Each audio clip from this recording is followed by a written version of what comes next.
This week's question of the week is, when is my next tournament?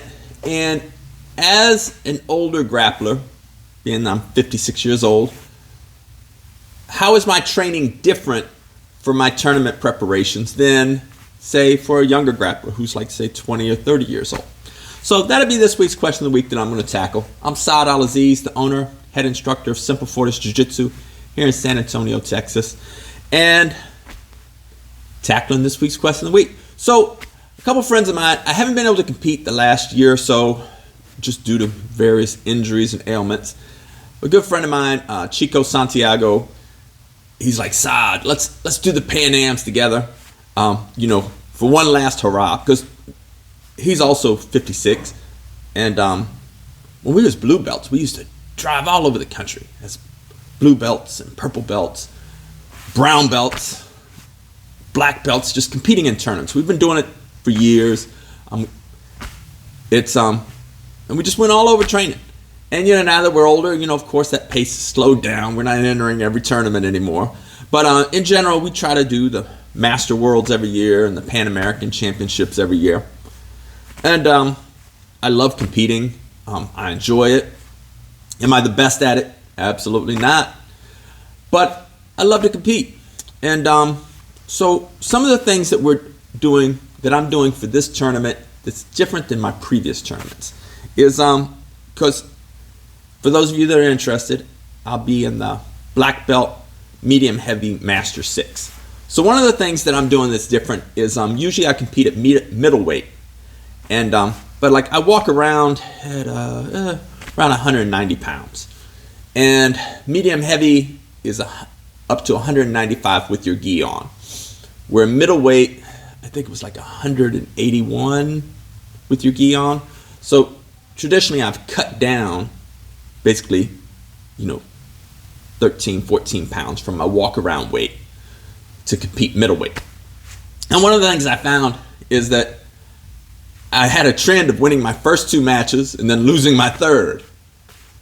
And so I thought, well, maybe I should just go at this age, at 56, just at my walk around weight and see if my stamina is better. Because it's just a hypothesis. Because maybe I'm winning my first 2 matches and losing my third because the third guy is better than me.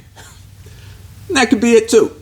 But I'm going to try this hypothesis out and see how it goes in the Pan Ams. So I'm not cutting any weight. I'm just going to go in at my weight. But, as I try to do anyways, I'm eating healthy. I can't stress enough, one of the most important things to do, especially as an older grappler, but even as a younger grappler, is making sure you get 8 hours of sleep a night. That should be a non-negotiable. You have to get the proper amount of sleep so your body can recover, so your mind can think more clearly, and get in the habit of making 8 hours of sleep a night a non-negotiable. Like, get that sleep. People are like, I can go on 4 hours, or I heard so-and-so can go on 3 hours. Maybe they can, but it's going to take a toll on your body when you do that, and it's not good for you.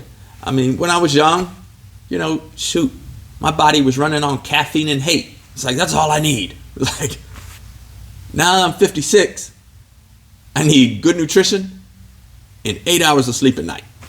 So that's one of the things that I'm implementing. I'm not overtraining. I mentioned in a previous video, at this age, I can't train like 20-year-olds do.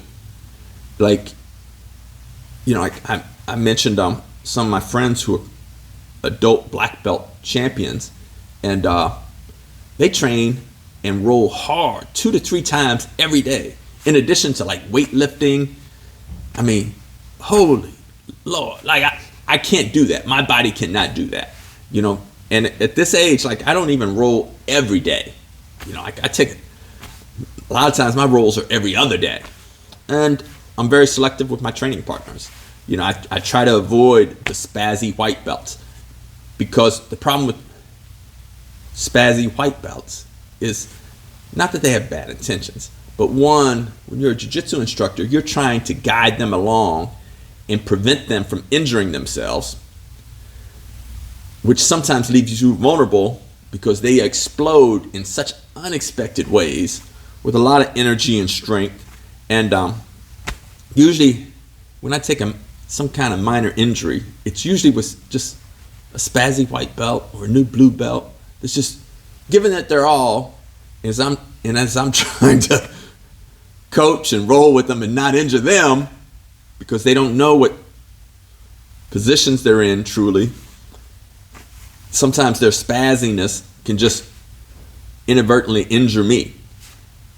So as I'm getting prepared for this tournament, I'm very selective with who I'm rolling with. I'm focusing more on rolling with black belts and brown belts and purple belts, people with more high-level skills, and people that I understand can train smart.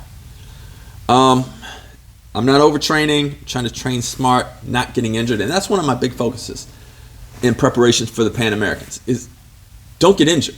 Because so many tournaments I've gone into where like I'm waiting on a knee surgery or got a dislocated joint,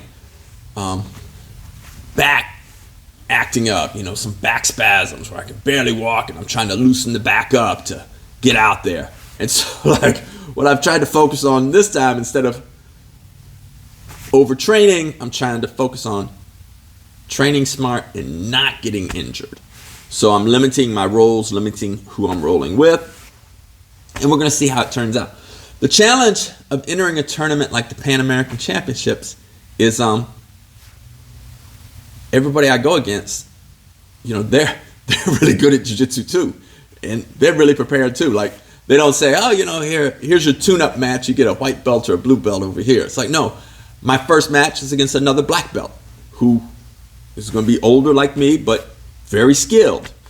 And it's like, and the second match, third match, fourth match, however long it goes, that's how it is. So I love the challenge, and that's what I'm getting prepared for. So if you go into the IBJJF, and if you're really curious, you'll be able to watch the match live as it happens. You just go into black belt, medium heavy, master 6, and it'll show what day and time and what mat I'm competing on. And if you're curious, you can tune in. And if you're a troll and the match doesn't go well for me, you can just, you see, I knew you weren't very good. Or, whatever you want. But, and if you see me at the Pan Ams, man, please stop and say hello. I'd love to chat with you. And wishing you all the best. So that's the answer to this week's question of the week. Till next week, ciao.